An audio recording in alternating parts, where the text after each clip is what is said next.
여러분 안녕하십니까? 자고 일어나는 재앙 데일리 재앙 브리핑입니다. 여러분의 구독과 좋아요 그리고 공유가 여러분의 주변을 바꿀 수 있습니다. 꼭 부탁드립니다. 문재인 정권이 북한 주민 2명을 서둘러 강제 송환한 것에 대한 파문이 좀처럼 가시지 않는 상황인데요. 입으로는 인권을 말하면서 정작 그들이 평소 주장했던 것과는 전혀 다른 행동을 한 한국 정부에 대한 맹비난이 가중되고 있기 때문입니다. 현 정권 주요 인사들이 인권과 민주화를 위해 싸워왔음을 자부해왔다는 점에서 비판이 더욱 거세집니다. 하지만 유시민 작가는 북한 주민들을 속히 사지로 쫓아내는 데 대해 잘된 일이라고 말해 뒷말을 낳고 있고, 국제사회에서 여건 신장과 인권 개선 노력을 인정받았다는 강경화 외교부 장관이 이번 북한 주민 강제 송환 문제에 침묵하고 있다는 점도 이들에 대한 비판을 심화시키는 요인 중 하나입니다.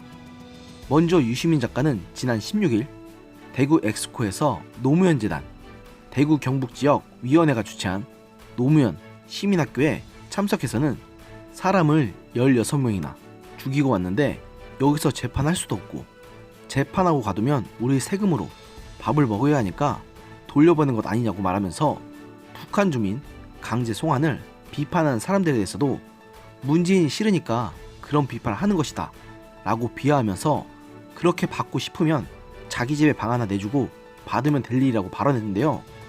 진짜 이분 대체 왜 이러신 건지 이해할 수가 없네요. 이런 생각을 한 건 저뿐만이 아닌 것 같습니다.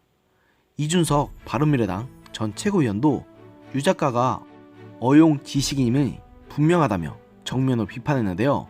이 전 최고위원이 올린 글에 따르면 유 작가는 지난 2018년 6월 28일 JTBC 썰전에 출연해서 박형준 동아대 교수와 제주도 예멘 난민 논란에 대한 입장을 밝혔는데요.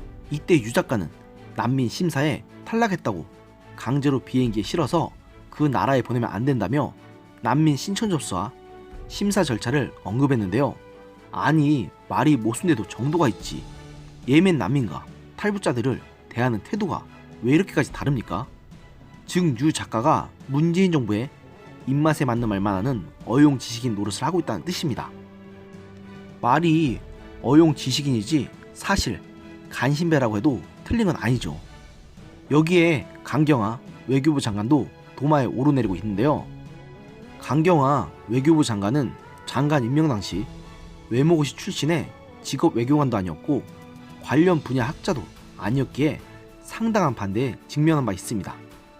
하지만 역대 외교 장관과 전 현직 대사들이 이례적으로 지지 성명을 내기도 했는데, 당시 성명문에는 인권 외교와 남북 간 인권 대화를 도모하고 일본군 위안부 문제 해결과 북한의 인권 개선에도 큰 기여와 리더십을 발휘할 수 있을 것이라며 국회가 강 후보자의 조숙한 임명을 협조해 줄 것을 요청드리는 내용이 담겨 있었습니다.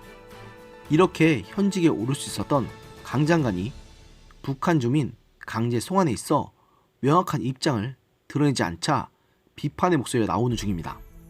외교부는 북한 인권 국제협력 대사 임명을 2년이 넘도록 하지 않고 있습니다. 한국 정부는 숱한 국제회의에서 북한 인권에 대해 일절 언급하지 않았습니다. 심지어 강 장관은 지난 5월 3일 서울 프레스센터에서 열린 외신기자 대상 회견에서 북한과의 협상 테이블에 인권 문제를 올려놓은 것이 우선순위는 아니라고 생각한다고 말했는데요. 이런 심한 이중잣대에 북한 인권운동에 발벗고 나서온 한 시민운동가가 이번 정부에서 더 이상 인권이란 말을 언급도 말아야 한다며 매우 뼈있는 발언을 하게 됐습니다. 네, 저도 저 시민운동가의 말에 동의합니다. 현 정권이 가장 앞장서서 내세웠던 가치 중 하나가 바로 뭐였습니까? 인권 아니었습니까? 그런데 지금 정말로 인권이 필요한 인권의 사각지대인 북한에서 목숨을 걸고 탈출해온 탈북민들에게는 왜 이렇게까지 하는 건지 솔직히 저는 이해할 수가 없습니다. 그들이 말하는 인권이란 게 대체 무엇인지 솔직히 저는 알고 싶습니다. 인권이라는 가치가 상대적이고 또 가변제라는 건가요? 제가 알고 있는 인권이란 사람으로 태어났으면 누구나 누리는 존엄한 권리라는 것인데 제가 잘못 알고 있는 것입니까? 누구의 인권은 귀하고 누구의 인권은 그냥 무시해도 되는 겁니까? 정말로 그렇다면 지금 정부 사람들은 참으로 무서운 사람들이 아닐 수가 없습니다. 오늘의 영상은 여기까지였습니다. 들어주셔서 감사합니다.